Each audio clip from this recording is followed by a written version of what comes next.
dan mencipta, ya, dengan merdeka, mandiri, dan bertanggung jawab. Nah, salah satu strategi yang perlu ditinjau ulang adalah bentuk disiplin yang dijalankan selama ini di sekolah-sekolah kita. Nah, ini sebenarnya kemarin saya sempat berpikir, ya memang sebenarnya kalau kita tuh bagaikan makan buah semalakama sebenarnya. Jadi kalau di sekolah kita, kalau disiplin tidak dipaksakan, itu memang susah untuk berjalan. Tetapi kalau kita mau menganut apa yang sudah diajarkan di dalam program guru penggerak, disiplin itu harusnya tertanam dulu di dalam diri siswa. Jadi siswa itu memiliki keyakinan bahwa disiplin itu adalah hal yang mereka perlukan, hal yang harus mereka jalankan atau laksanakan sendiri. Mereka sadar dengan sendirinya. Nah, kalau disiplin di tempat kita itu kan masih banyak yang berupa paksaan-paksaan. Contohnya, ketika siswa terlambat, gerbang ditutup, mereka harus pulang misalnya. Nah, itu sebenarnya sudah tidak sesuai dengan ini. Nanti, apakah ini akan ditinjau oleh pihak sekolah atau tidak? Nah, itu monggo kosong. Jadi, tergantung dari kebijakan pihak sekolah lagi. Kami di sini hanya ingin ini lagi, ya Bapak Ibu ya. Jadi siswa itu berada di sekolah itu dengan rasa aman. Ketika mereka melakukan kesalahan itu, kita tidak langsung yang menjudge, tidak langsung memberikan hukuman, ya. Karena nanti pada bagian Mbak Mimi sebenarnya akan dijelaskan bagaimana tentang menciptakan keyakinan siswa.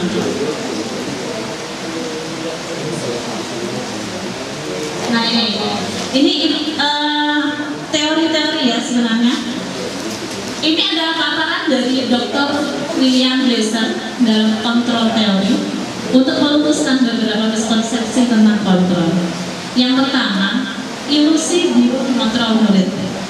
Pada dasarnya kita tidak dapat memaksa murid untuk berbuat sesuatu jikalau murid tersebut memilih untuk tidak melakukannya. Walaupun tampaknya kita sedang mengontrol perilaku murid tersebut, hal ini karena murid tersebut sedang mengizinkan dirinya untuk dikontrol. Saat itu bentuk kontrol guru menjadi kebutuhan dasar yang dipilih murid tersebut. Teori kontrol menyatakan bahwa semua perilaku memiliki tujuan, bahkan terhadap perilaku yang tidak disukai. Jadi sebenarnya tuh ketika kita mengontrol murid, itu mereka karena membiarkan dirinya kita kontrol. Mungkin karena faktor mereka takut, ya, menghindari supaya tidak diberikan hukuman atau menghindari ketidaknyamanan. Nah, seperti itu. Nah, ilusi yang kedua yaitu bahwa semua penguatan positif, efektif dan bermanfaat. Penguatan positif atau bujukan adalah bentuk-bentuk kontrol segala usaha untuk mempengaruhi murid agar mengulangi suatu perilaku tertentu. Adalah suatu usaha untuk mengontrol murid tersebut. Dalam jangka waktu tertentu, kemungkinan murid tersebut akan menyadarinya dan mencoba untuk menolak bujukan kita. Jadi kalau yang pertama tadi dengan paksaan, kalau yang kedua ini ilusinya adalah dengan penguatan positif, dengan bujukan-bujukan. Memang pada awalnya mungkin siswa mau ya, murid mau, tapi pada lama-kelamaan mereka juga menyadari ini tidak sesuai dengan saya sebenarnya. Contoh kecil aja lah, misalnya siswa memakai lipstik, ya kan kita bisa kadang menghukum, kadang kita juga bisa membujuk. Tetapi ketika ada suatu saat mereka juga nanti pakai lipstik lagi gitu. Tetapi kalau disiplin itu muncul dari dirinya bahwa saya percaya bahwa saya itu ke sekolah tujuannya adalah untuk belajar. Jadi saya harus memposisikan diri saya sebagai siswa. Nah, itu kalau keyakinan itu ada di dalam dirinya, maka dia tidak akan mengulang-ulangi kembali. Kemudian ilusi bahwa kritik dan membuat orang merasa bersalah dapat melemahkan karakter. Kadang kan kita suka ini ya, suka membuat upaya supaya siswa itu merasa bersalah. Kamu tadi ngapain? Ayo. Jadi ini nih sebenarnya merupakan suatu ilusi. Bagaimana kita mengontrol siswa. Kemudian yang keempat, ilusi bahwa orang dewasa memiliki hak untuk memaksa. Ya, banyak orang dewasa percaya bahwa mereka memiliki tanggung jawab untuk membuat murid-murid berbuat hal-hal tertentu. Apapun yang dilakukan dapat diterima selama ada sebuah kemajuan berdasarkan pengukuran kinerja. Pada saat itu pula orang dewasa akan menyadari bahwa perilaku memaksa tidak akan efektif dalam jangka waktu panjang dan sebuah hubungan permusuhan akan terbentuk. Nah nih, konsep disiplin positif kita, kebanyakan guru sangat tertarik dengan topik pembahasan tentang disiplin. Ini pasti ya. Kita akan sangat mengupayakan supaya di sekolah itu teratur, tertib, ya, disiplin. Kita seringkali berpendapat bahwa kalau saja anak-anak bisa disiplin, pasti mereka akan bisa belajar. Kita juga sering berpendapat bahwa mendisiplinkan anak-anak adalah bagian yang paling menantang dari pekerjaan kita, yang merupakan unsur utama dalam terwujudnya budaya positif yang kita cita-citakan di sekolah. Nah ini, program guru penggerak itu pada dasarnya adalah mengadopsi atau apa ya, yang menjadi acuan utamanya itu adalah ajaran dari Ki Hajar Dewantara. Jadi kalau menurut Ki Hajar Dewantara, disiplin yang paling baik itu yang memang disiplin yang berasal dari diri sendiri. Nah, ini yang berusaha untuk kita wujudkan.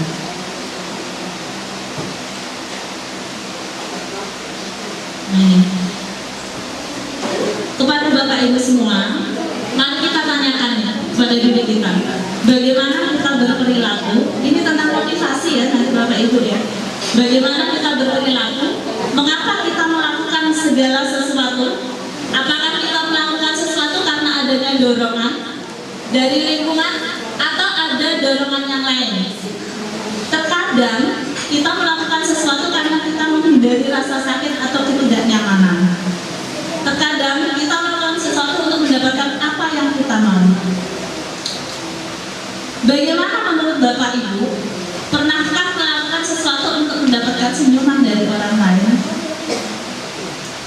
Untuk mendapatkan hadiah? Atau untuk mendapatkan uang?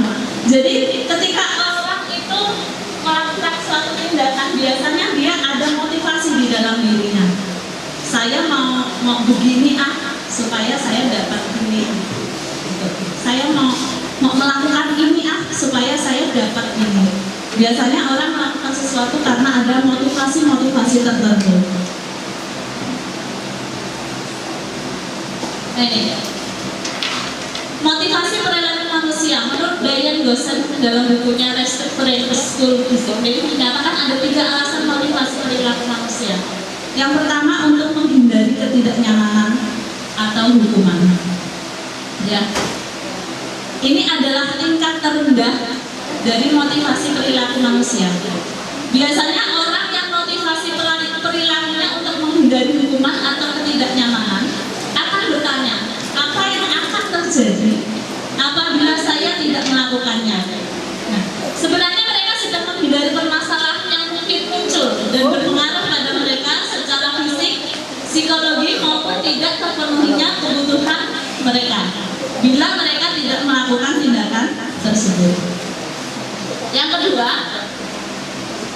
adalah untuk mendapatkan imbalan atau penghargaan dari orang lain. Ini satu tingkat di atas yang tadi ya. Motivasi yang pertama tadi, motivasi yang kedua ini untuk mendapatkan imbalan atau penghargaan dari orang lain. Orang dengan motivasi ini akan bertanya, apa yang akan saya dapatkan apabila saya melakukannya?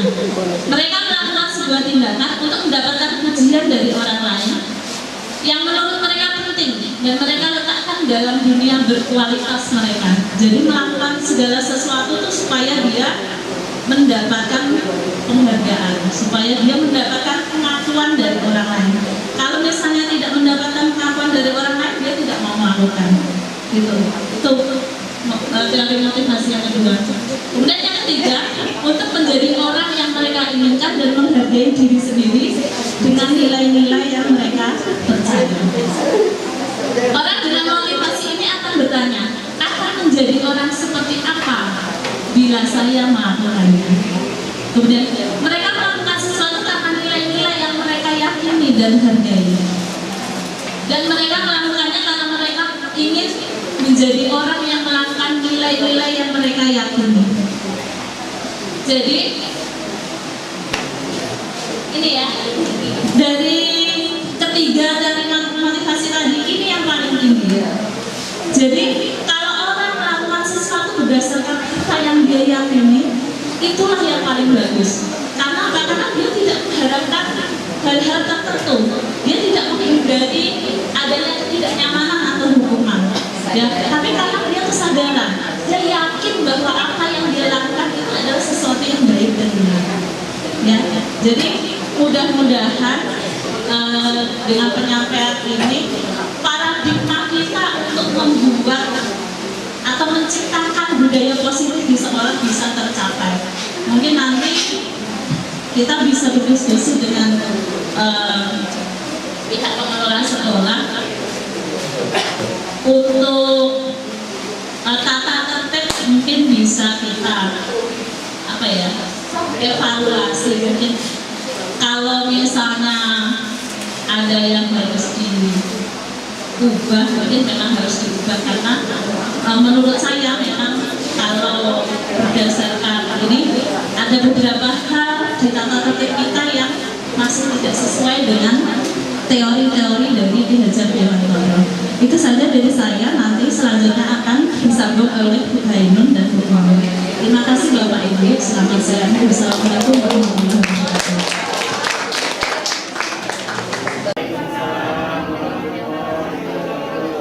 Selamat siang. Jadi pada kesempatan ini saya melanjutkan daripada materi yang sudah disampaikan oleh Bu Ida. Jadi kami bertiga ini ada 6 poin yang akan kami sampaikan. Yang tadi disampaikan oleh Bu Ida itu adalah paradigma perubahan, kemudian disiplin positif dan motivasi. Nah, saya bagian yang ketiga dan keempat yaitu tentang keyakinan dan kebutuhan dasar. Pada kesempatan ini mohon izin Bapak Ibu, di sini karena saya merasa lebih pandai, tapi hanya kebetulan mendapat ilmu dan ingin dibagi kepada Bapak Ibu di sekolah, dan mudah-mudahan ini kita bisa laksanakan bersama-sama demi kemajuan sekolah kita. Ibarat kata pepatah dari Imam Syafi'i mengatakan bahwa ilmu itu bagaikan binatang buruan, sedangkan pena adalah pengikatnya. Maka ikatlah buruanmu dengan tali yang kuat. Jadi semoga sesi yang kami berikan ini adalah menjadi sesi yang menyenangkan dan bermanfaat bagi Bapak dan Ibu.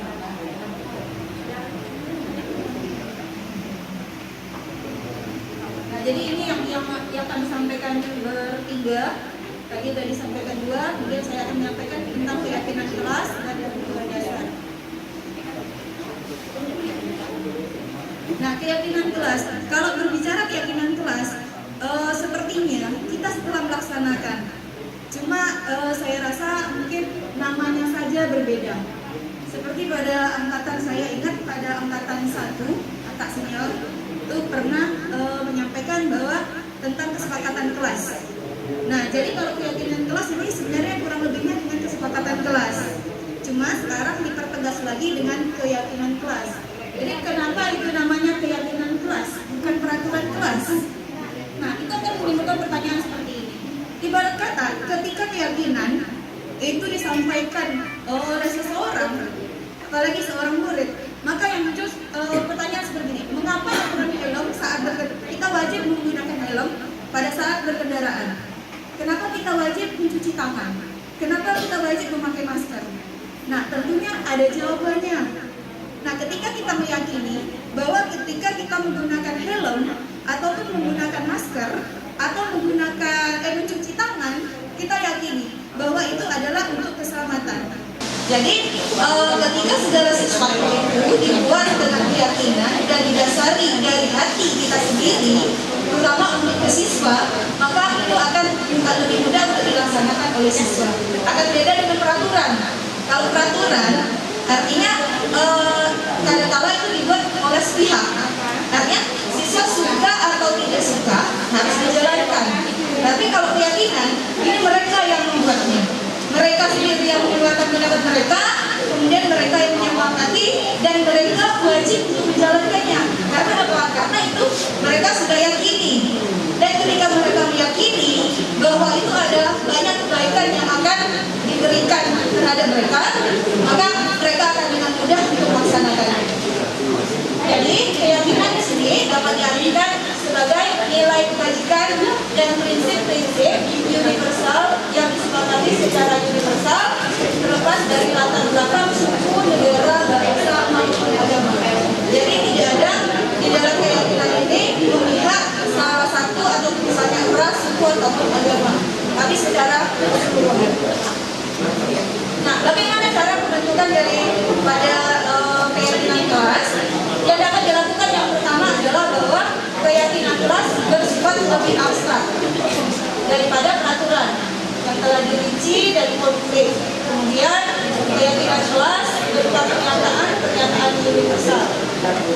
Ketiganya pernyataan keyakinan kelas biasa dibuat dalam bentuk positif. Ya, hal-hal yang bersifat positif itu akan dijadikan sebagai keyakinan ataupun kesepakatan di dalam kelas. Kemudian keyakinan kelas sebenarnya tidak terlalu banyak.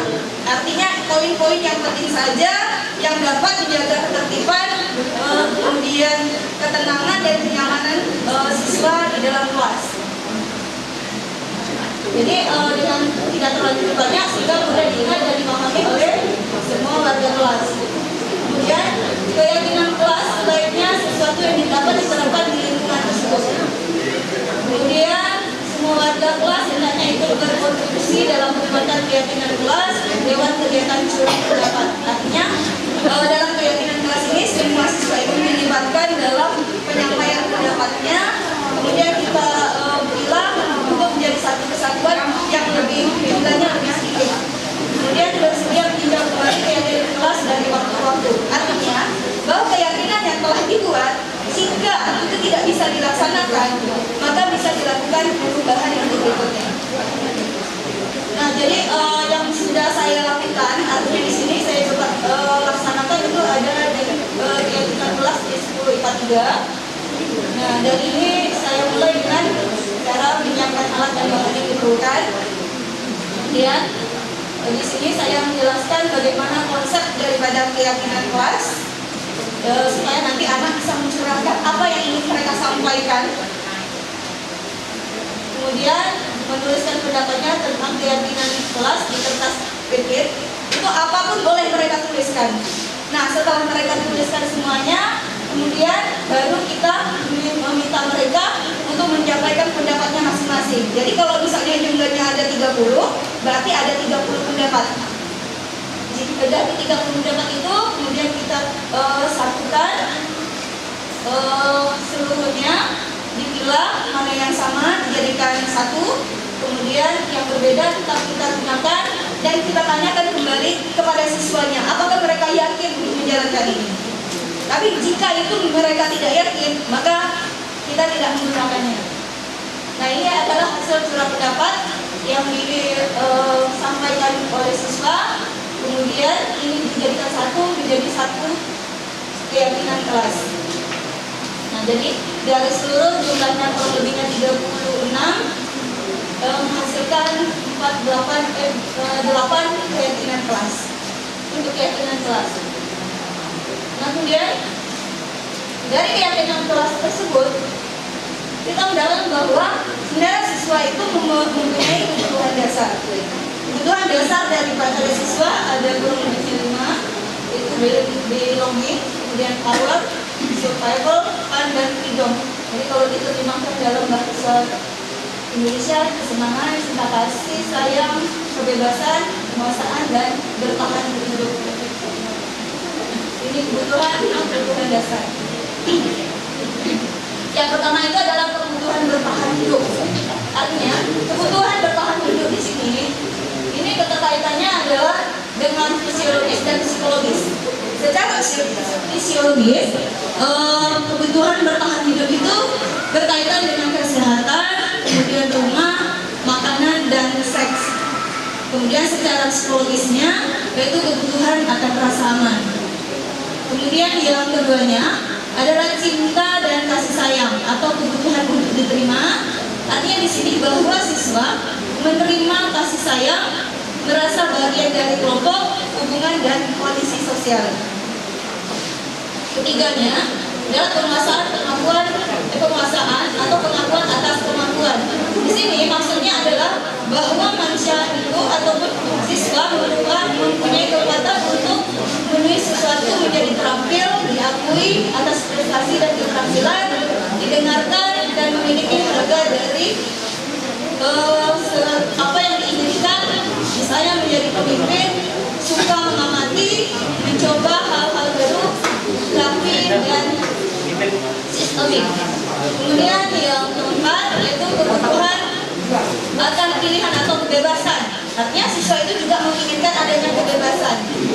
Mengingat bahwa pilihan kebebasan ini perlu, maka siswa itu perlu bergerak, misalnya seperti beraktivitas, kemudian mencoba hal-hal baru, kemudian juga bisa terpengaruh dengan orang lain. Yang kelima, ini kesenangan atau kebutuhan untuk merasa senang. Artinya bahwa manusia atau siswa tentunya menginginkan hal-hal yang membuat mereka menjadi senang, misal seperti tertawa, kemudian bermain, bahkan termasuk menjahili temannya sendiri. Itu termasuk bagian daripada kebutuhan merasa senang. Nah, ini ada satu contoh kasus mengenai daripada kebutuhan. Ibu Sinta, wali kelas 4B di SD Pelita Impian, sedang bingung menghadapi ulah salah seorang murid di kelasnya, Doni. Beberapa anak di kelas 4B telah datang padanya dan mengeluhkan Doni yang seringkali meminta bekal makan siang mereka dengan paksa. Jika Anda menghadapi situasi seperti Ibu Sinta, apa yang akan Anda lakukan? Menurut Anda, kira-kira apa alasan Doni melakukan hal tersebut? Karena kita memiliki 5 kebutuhan dasar, maka bisa saja jawaban Doni yang berkaitan dengan kebutuhan. Yang pertama itu adalah saya lapar, senang temannya jadi memperhatikan, artinya Doni butuh diperhatikan. Kemudian membuat teman takut dan menuruti keinginan, artinya di sini kebutuhannya berkaitan dengan kebutuhan jahil tadi. Senang dia melihat orang ketakutan. Kemudian bosan dengan bekal yang disiapkan ibunya, artinya si Doni kebutuhan kurang mendapatkan perhatian. Kemudian risau ya, menikmati ekspresi wajah teman-temannya yang risau. Jadi dia bahagia ya, melihat orang lain menderita. Nah, jadi apa yang harus dilakukan oleh guru jika hal itu terjadi? Hal yang bisa dilakukan oleh guru atau solusinya adalah berusaha membangun hubungan yang bisa membangun kepercayaan dan keintiman dengan murid. Artinya sesuai yang tadi mengalami kasus seperti itu, kita melakukan pendekatan, kemudian dengan kita kembali lagi pada keyakinan kelas yang ada di kelasnya, apakah dia melanggar atau tidak terhadap apa yang dilakukannya. Nah, kemudian setelah membangun hubungan yang bisa membangun kepercayaan dan keintiman dengan murid, ini nanti akan ada solusinya atau penyelesaiannya akan dilanjutkan oleh pemimpin, yaitu pada materi posisi kontrol dan restitusi. Mungkin ini saja yang bisa saya sampaikan untuk materi keyakinan kelas dan kebutuhan dasar. Assalamualaikum warahmatullahi wabarakatuh.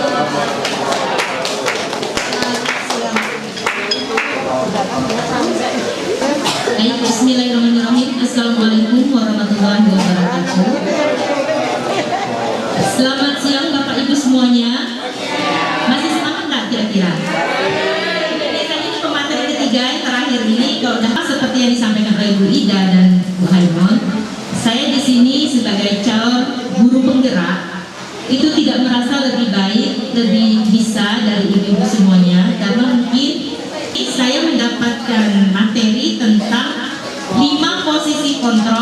sebagai guru, dan segitiga restitusi. Ini sambungan dari yang telah disampaikan oleh Bu Ida dan Bu Aini.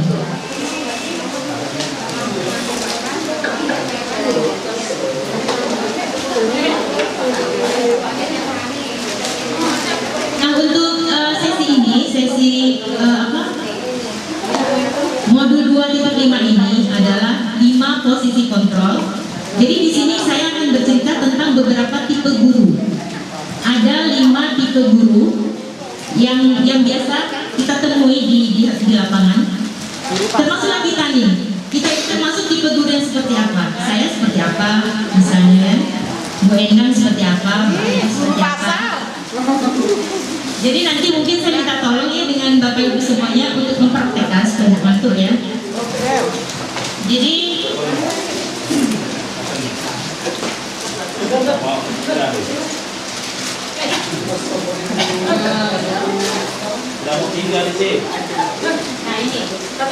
ini mungkin sebelumnya saya bacakan dulu. Melalui serangkaian riset dan bersandar pada teori kontrol, Dr. William Gisler Gosong berkesimpulan ada 5 posisi kontrol yang diterapkan oleh seorang guru, orang tua, ataupun atasan dalam melakukan kontrol.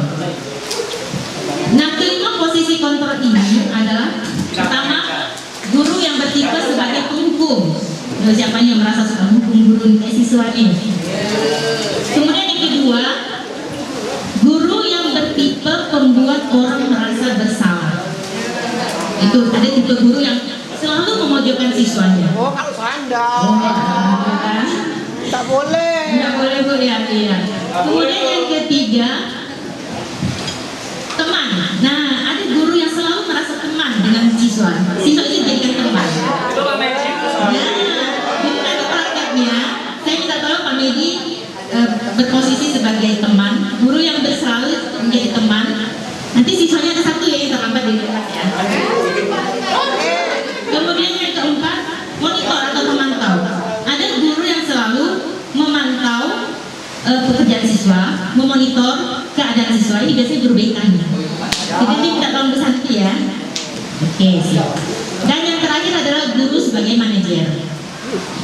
Nah, mari kita tinjau apa sih sebenarnya guru penghukum itu. Nah, ini guru penghukum. Seorang penghukum bisa menggunakan hukuman fisik ataupun verbal. Jadi tidak selalu memukul, tapi dengan kata-kata. Tidak sakit, tapi hatinya yang sakit. Nah, itu ada juga guru seperti itu. Orang-orang yang menjalankan posisi penghukum senantiasa mengatakan bahwa sekolah memerlukan sistem atau alat yang dapat lebih menekan murid-murid lebih dalam lagi. Guru-guru yang menerapkan posisi penghukum akan berkata, nah ini kata-katanya seperti ini Pak. Jadi kita tahu nanti intonasinya seperti apa sebagai guru penghukum. Misalnya, patuhi aturan saya atau awas. Kamu selalu saja salah. Selalu, pasti selalu yang terakhir selesai.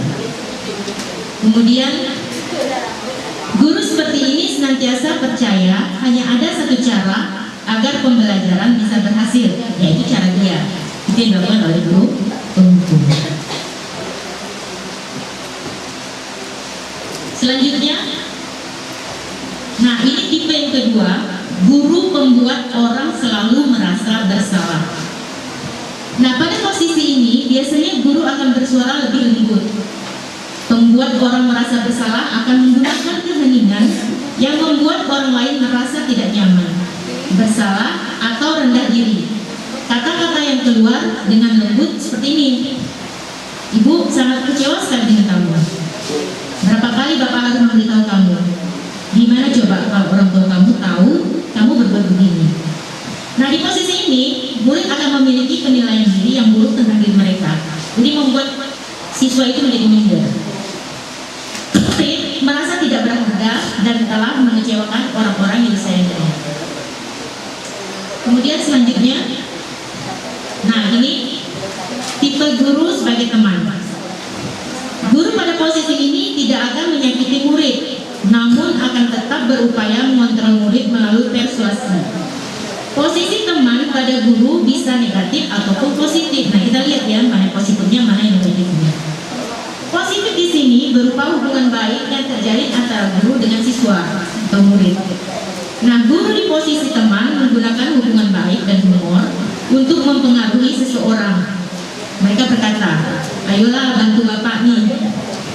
Ayo, tidak ingatkah dengan bantuan bapak selama ini? Ya sudah, kali ini tidak apa-apa, nanti ibu bantu bereskan. Nah, hal negatif dari posisi teman adalah bila suatu saat guru tersebut tidak membantu, maka murid akan kecewa dan berkata, saya pikir bapak itu teman saya. Murid merasa dikecewakan dan tidak mau lagi berusaha. Hal lain yang mungkin timbul adalah murid hanya akan bertindak untuk guru-guru tertentu saja dan tidak untuk guru lainnya. Jadi ini pilih-pilih nih guru nih, siswanya. Jadi begitu ketemu dengan guru yang suka, dia nurut. Begitu dengan guru yang tidak disukainya, dia acuh tak acuh. Itu kalau negatifnya ya, sisi negatifnya. Nah, murid ini akan tergantung pada guru tersebut. Kemudian yang keempat,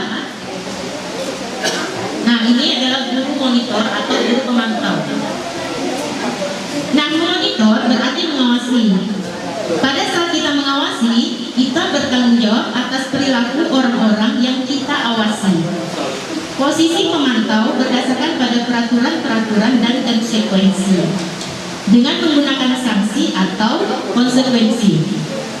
Kita dapat memisahkan hubungan pribadi kita dengan murid sebagai seorang yang menjalankan posisi pemantau. Pertanyaan yang diajukan seorang pemantau biasanya seperti ini nih. Peraturannya apa? Apa yang telah kamu lakukan? Sanksi atau konsekuensi apa? Seorang pemantau sangat mengandalkan perhitungan, catatan, data yang dapat digunakan sebagai bukti atas perilaku seseorang.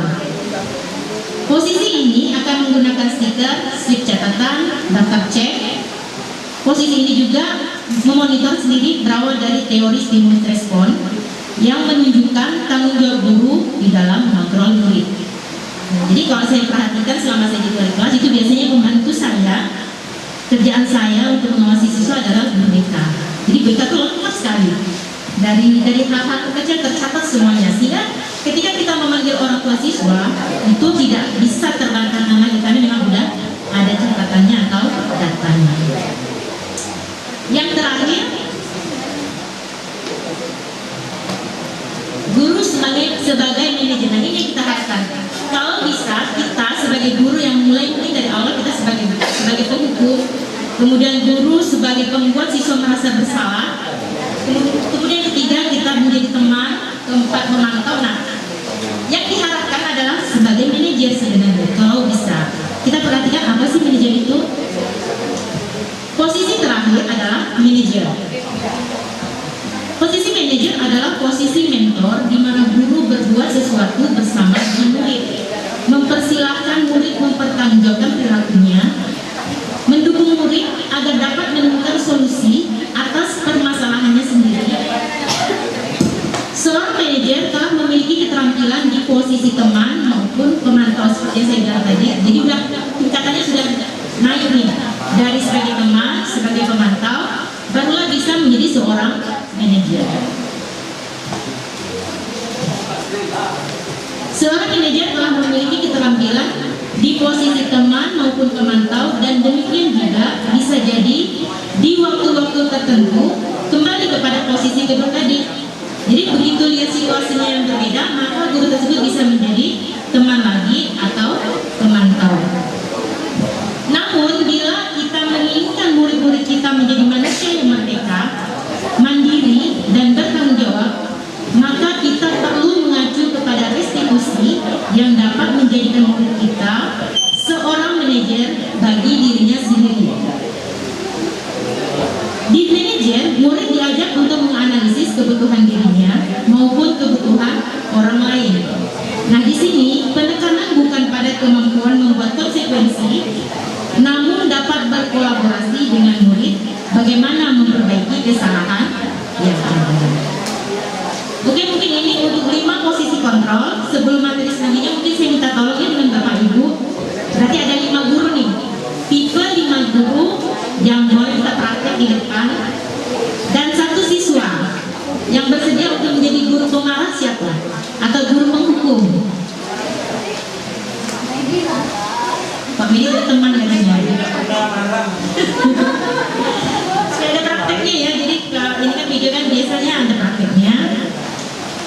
Bu Ros nih, minta tolong Bu. Boleh. Bu Ros sebagai tipe guru penghukum, kemudian tipe guru apa tadi guru mengerjakan tugas. Ya, pembuat siswa merasa bersalah. Siapa kira-kira? Pak Mali bisa ya? Bukan tipe saya. Untuk ini Bu Diana ya, oke, terima kasih. Yang ketiga teman yang selalu merasa akrab dengan siswa. Pak Medi ya. Ya ada cowoknya Pak, ada Bapak guru kan dia kita lihat bedanya. Kan dia mengaplikasikan apa yang dari Bapak. Bu ini ya, Bu Fitri sebagai guru yang berposisi sebagai teman. Yang keempat, guru yang berposisi sebagai pemantau dan pesan-pesan. Kemudian terakhir, guru sebagai manajer. Manajer ini sudah hampir seperti Paswa, selalu menemani siswa dengan baik. Pak Najar. Pak Najar mana?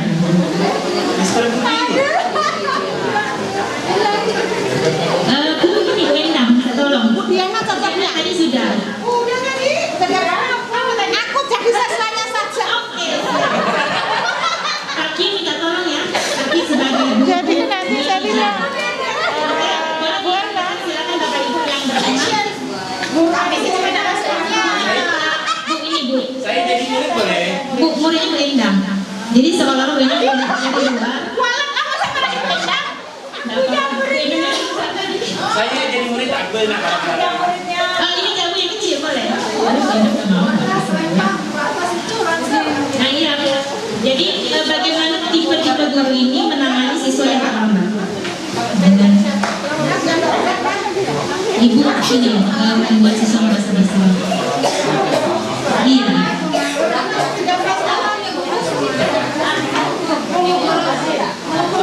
Iya, membuat siswa.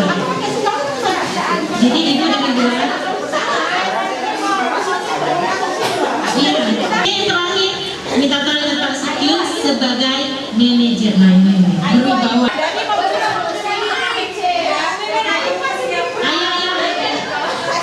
Kalau gitu Ayu biar tahu bisa kerja.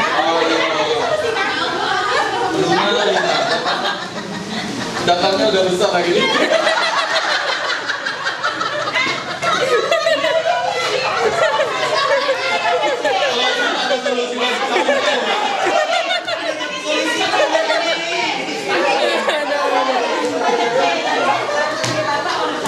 Ya, Ayu, kenapa kamu terlambat?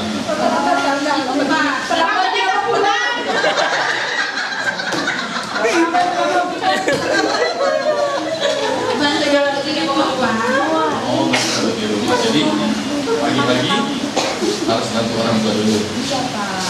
Kayak bantu apa nih? Bantu di dapur atau gimana? Semuanya Pak, karena emang udah saya di rumah Pak pagi-pagi.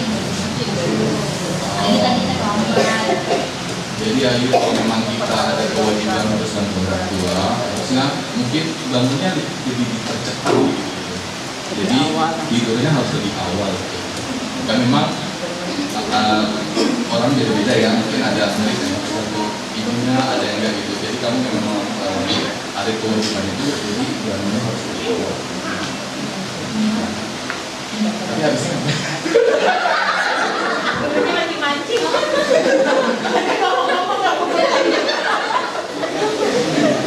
gitu aja kalian, ibu nggak ngomong apa. Menganalisis kebutuhan. Ya, Apa tuh? Boleh diajak menganalisis kebutuhan. Wajib banget. Cara solusinya apa? Solusi, kasih solusi ya. Dia sendiri yang bisa Oh, berarti diulang ya tadi ya.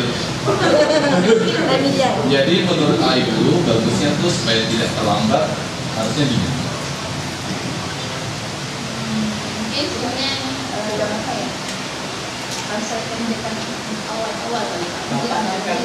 Bangunnya lebih awal ya.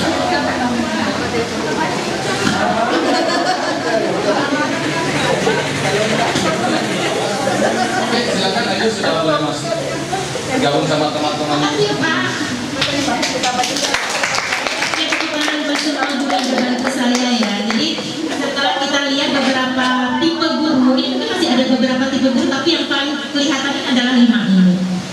sebagai kita ulangi. Yang pertama, guru sebagai penghukum. Kita lihat plus minusnya seperti apa kalau guru suka menghukum siswa, apa dampaknya kepada siswa itu sendiri. Yang kedua, guru yang selalu menganggap siswa itu bersalah tadi. Jadi mungkin tidak dengan kata-kata yang kasar, tapi dengan sindiran halus itu juga lebih menyakitkan sebenarnya. Jadi ada beberapa siswa yang sampai tamat pun masih mengingat kata-kata guru yang membekas. Itu tipe guru yang kedua. Kemudian yang ketiga, guru sebagai teman. Sepertinya banyak ya, karena memang untuk siswa SMA itu sudah tidak bisa lagi dipukul atau disindir atau dimarahi seperti apa. Jadi satu-satunya cara kita ya jadikan dia sebagai teman kita. Itu yang paling dekat. Seusia mereka, seusia anak-anak kita, itu yang paling nyaman itu sebagai teman. Tapi itu tadi ada negatifnya, sisi negatifnya. Kemudian yang keempat, guru sebagai pemantau atau monitor. Nah ini susah buat guru-guru yang super cuek biasanya, datang ngajar pulang. Jadi tidak banyak ada guru yang bisa menjadi guru pemantau atau monitor. Kecuali tadi itu wali kelas, guru BK, atau guru apa ya, guru agama mungkin Pak ya, itu lebih pemantau, atau guru PPK ya. Dan yang terakhir guru manajer. Nah ini diharapkan sebenarnya.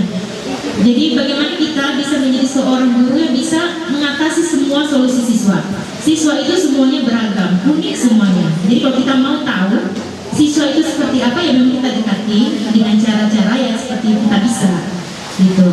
Jadi mungkin untuk materi 5 posisi kontrol guru cukup di sini. Terima kasih atas bantuan dari Bapak Ibu semuanya. Mungkin terakhir segitiga